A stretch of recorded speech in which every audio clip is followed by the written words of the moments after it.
I'm going to give you examples of parallels I have found in my research in this video between wars in the world, between the North and the South, and concepts of electromagnetism, and how I think these parallels relate to what has actually taken place here.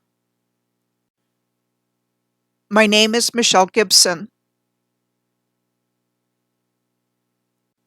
To start with, I have many questions about what was really going on during the American Civil War, and have come to the conclusion that while something was going on during that period of time, it was not what we have been told.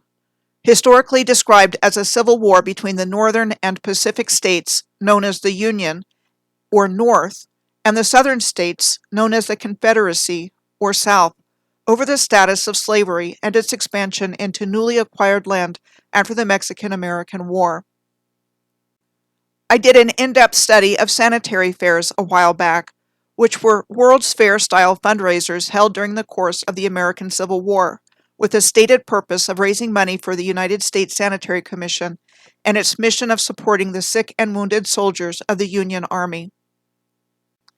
Sanitary fairs typically held large-scale exhibitions, and the 1863 Northwestern Soldiers' Fair in Chicago, for example, featured a curiosity shop of war souvenirs, with weapons and other artifacts said to have been designed to contrast the barbaric Southern enemy with the civilized North. These were the Civil War battles said to have taken place during the same period of time as the Northwestern Soldiers' Fair. Another example was the Great Central Fair in Philadelphia in 1864, said to have raised more than $1 million for the United States Sanitary Commission in its 3-week run from June 7th to June 28th of 1864. In its final form, the fair was said to have had around 100 departments, including arms and trophies, children's clothing, homemade fancy articles, fine arts, brewers, wax fruit, trimmings and lingerie, umbrellas and canes, curiosities and relics, a steam glass blower, an art gallery, and a horticulture exhibit. And these were the Civil War battles said to have taken place during the same period of time as the Great Central Fair. Did the United States Sanitary Commission and its volunteers really have the wherewithal to both construct the buildings for and pull off these extraordinarily lavish and festive undertakings against the backdrop of national war and suffering? Or was it a private front comprised of the very same people who organized it and were prominent members of the private membership clubs of the day, like the Union League and the Century Association, to set up the new historical narrative for the reset to explain, among other things, how infrastructure came into and left existence? Now, I'm going to bring forward several examples of the same North-South dichotomy being used in the 20th century to create division, discord, violence, and war. Ireland was partitioned on May 3rd of 1921, when the government of the United Kingdom of Great Britain and Ireland divided Ireland into 2 home rule territories, Northern Ireland and Southern Ireland, with the stated goal of remaining within the United Kingdom and eventually reunifying. Northern Ireland remained part of the United Kingdom, but after the Anglo-Irish Treaty of December of 1921, Southern Ireland dropped out of the United Kingdom and became the Irish Free State. The partition of Ireland took place during the Irish War of Independence, a guerrilla conflict between the Irish Republican Army and the British forces.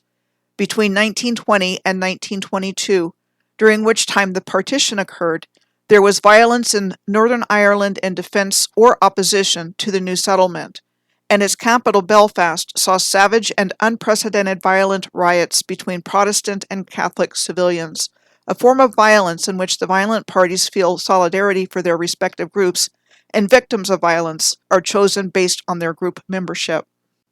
All of this led directly to the Troubles, a period of unrest and violence that escalated across Northern Ireland between the Irish Catholic Nationalists and the Irish Protestant Unionists between 1969 and 1998.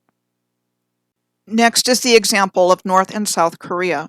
After the August 15th surrender of Japan in 1945, the Korean peninsula was divided at the 38th parallel into 2 zones of occupation, with the Soviets administering the northern half and Americans the southern half. In 1948, as a result of Cold War tensions, The occupation zones became two sovereign states, Socialist North Korea and Capitalist South Korea. The governments of the two new Korean states both claimed to be the only legitimate Korean government, and neither accepted the border as permanent. The Korean War started in 1950, when North Korea invaded South Korea on June 25th, following clashes along the border and insurrections in the South.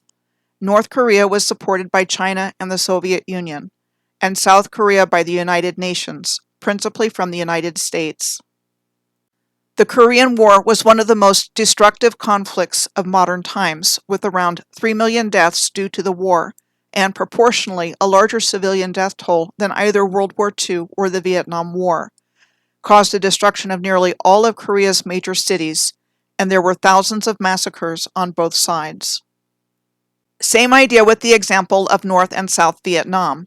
The Geneva Conference was convened in 1954 in Geneva, Switzerland, to settle unresolved issues from the Korean War and the First Indochina War in Vietnam, and attended by representatives from the United States, France, the United Kingdom, the Soviet Union, and the People's Republic of China, as well as from Korea and Vietnam. While no declarations or proposals were adopted with regards to the Korean situation, the Geneva Accords that dealt with the dismantling of French Indochina in Southeast Asia would have major ramifications. The Geneva Accords established North and South Vietnam with the 17th parallel as a dividing line, with North Vietnam being communist and South Vietnam being capitalist. The agreement also stipulates that elections are to be held within 2 years to unify Vietnam under a single democratic government. These elections never happened. The non-communist puppet government set up by the French in South Vietnam refused to sign. The United States also refused to sign on, with the belief that national elections would result in an overwhelming victory to the communist Ho Chi Minh, who had so decisively defeated the French colonialists.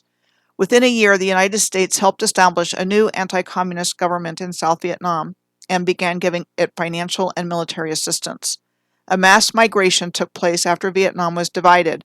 Estimates of upwards of 3 million people left communist North Vietnam for South Vietnam, going into refugee status in their own country, and many were assisted by the United States Navy during Operation Passage to Freedom.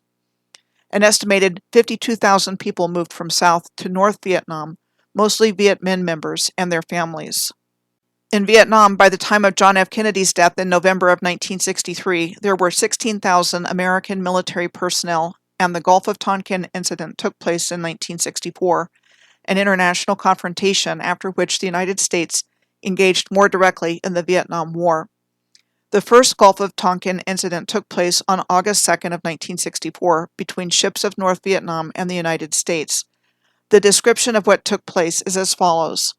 3 North Vietnamese torpedo boats approached the naval destroyer USS Maddox and attacked it with torpedoes and machine gun fire. Damages said to have come about as a result of the ensuing battle were 1 U.S. aircraft, all 3 North Vietnamese torpedo boats, and 4 North Vietnamese deaths, and 1 bullet hole on the naval destroyer, and no American deaths. There was initially allegedly a second incident on August 4th of 1964. This second occurrence has long been said not to have taken place. And then there are the people who believe that the first Gulf of Tonkin incident never happened either. Whether or not the Gulf of Tonkin incidents actually happened, they were used as an excuse for the Gulf of Tonkin resolution passed by Congress on August 7th of 1964, giving President Lyndon B. Johnson authority to help any Southeast Asian country whose government was considered to be in jeopardy of communist aggression, and was considered the legal justification for the beginning of open warfare with North Vietnam and the deployment of American troops to Southeast Asia, of which, with the institution of the draft, there were over 500,000 troops sent by 1966. The Vietnam War ended with the fall of Saigon on April 30th of 1975, when the capital of South Vietnam was captured by North Vietnamese troops, and the beginning of the reunification of Vietnam into the Socialist Republic of Vietnam. Here are more examples I have found of this practice of dividing a country into North and South, which then created the conditions for instability and civil war. One example is the country of Sudan. When Sudan was granted independence from its British colonizers in 1956, it was immediately divided into North and South. with each region characterized by different belief systems and loyalties, and Sudan promptly descended into violent civil war that lasted for decades. The history of Sudan goes back to the pharaonic period of ancient Egypt, with the kingdom of Kerma in ancient Nubia, dated from 2500 to 1500 BC. The Egyptian New Kingdom dated between 1500 BC and 1070 BC. And the Kingdom of Kush dated from 785 BC to 350 AD, with its royal capital at Meroe, located on the Nile River, where it flows through northeast Sudan in northeastern Africa. The same process happened in Sudan's neighboring country of Chad. There have been roughly 3 civil wars in Chad since independence from France in 1960. The first one started in 1965 and lasted until 1979, and was waged by rebel factions against the authoritarian and corrupt regime of Chadian President Francois Tombalbaye. At the time of Chad's independence from France in 1960, roughly half of the population was Muslim and lived in the north and eastern parts of the country, and the other half was Christian and animist and lived in the southern part of the country. Apparently, President Tombalbaye was from the southern part of the country, granting favors to his political supporters in the south, while at the same time marginalizing the rest of the country. He also filled prisons with thousands of people he believed were his opponents, whether they really were or not. Tension and discontent grew, and several opposition groups started to organize a resistance movement. Initially, Tombalbaye's military crushed civilian demonstrations in 1962, and he relied heavily on French support to maintain power. The Chadian Civil War officially started with the Ongalme or Mubi uprising in September and October of 1965, involving a series of riots that started after a tax increase on personal income, which was tripled in certain areas. Local citizens accused the government of corruption and tax collection abuses. The military was sent in and crushed the riots, killing approximately 500 people. Thus began the 14-year-long First Chadian Civil War.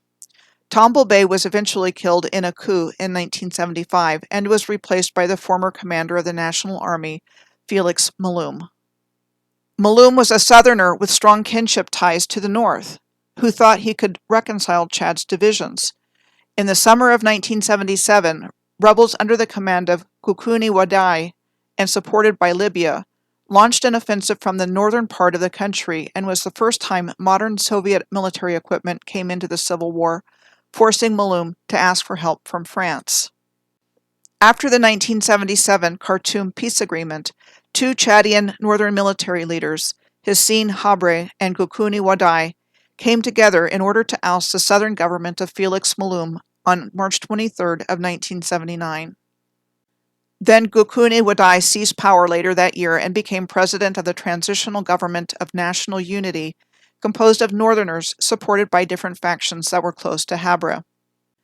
This state of affairs triggered the Second Chadian Civil War between 1979 and 1986. Chad in the modern day is one of the poorest countries in the world, with most of its inhabitants living in poverty as subsistence herders and farmers. It is also interesting to note that Chad has sizable reserves of crude oil, which is the country's primary source of export earnings.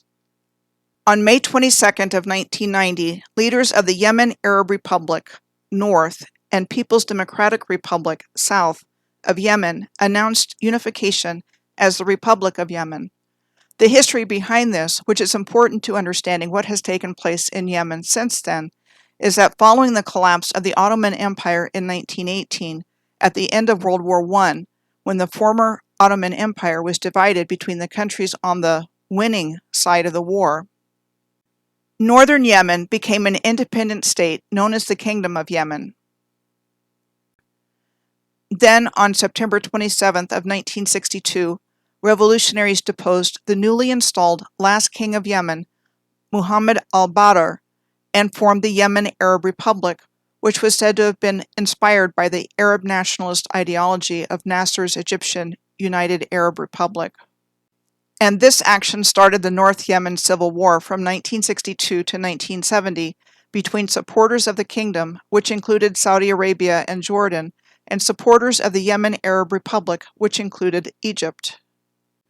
By the end of the North Yemen Civil War, the supporters of the kingdom were defeated, and the Yemen Arab Republic was recognized by Saudi Arabia in 1970.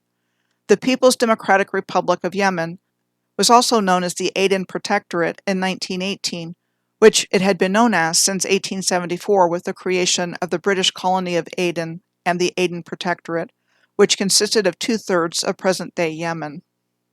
The Aden Protectorate existed until 1963, when it was merged with the new Federation of South Arabia.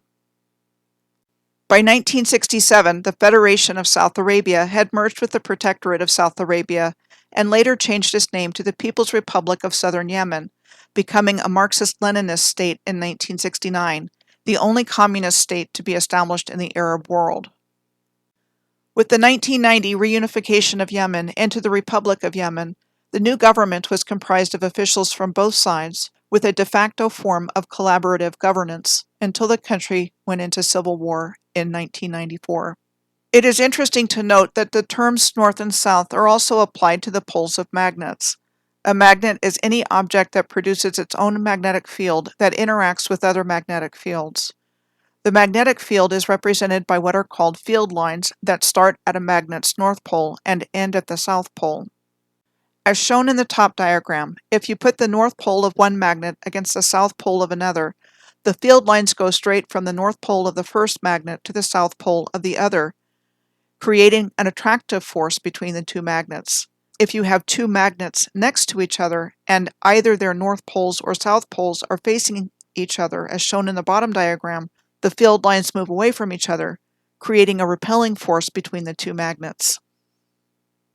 Electricity runs within us, where our cells are specialized to conduct electrical currents, which is required for the nervous system to send signals throughout the body and to the brain, making it possible for us to move, think, and feel. And we each generate our own magnetic fields, as does the Earth, as well as the other life on Earth. There is so much more to us than our physical forms. Electromagnetism is an integral part of existence on Earth and throughout the universe, which is the physical interaction that occurs between electrically charged particles, the force of which is carried by electromagnetic fields composed of electrical fields and magnetic fields. I bring this subject of magnetism and electromagnetism into the picture because of how they appear to have been deliberately applied negatively by the controllers to create the conditions necessary for war, destruction, and suffering in this realm, by dividing people of the same countries into North and South, and then by instilling different belief systems in each pole of this magnet, which created an attraction, or perhaps action is a better word, to facilitate the destruction of each other. This process of deliberately creating divisions and then causing wars certainly has not been used for the betterment of humanity, and seems more like a form of the many ways the controllers have been harvesting our energy for their agendas. They have even told us the names of their agendas, like Agenda 21. They are required to tell us what they are doing, only they make it sound positive. Agenda 21 is the action plan of the United Nations with regards to sustainable development. Sounds good, right? It is really about depopulation of 90% of the world's people, though fact checkers will tell you that this is a wild conspiracy theory. Same thing with the Georgia Guidestones. They made the verbiage sound positive, but it really isn't. It really isn't.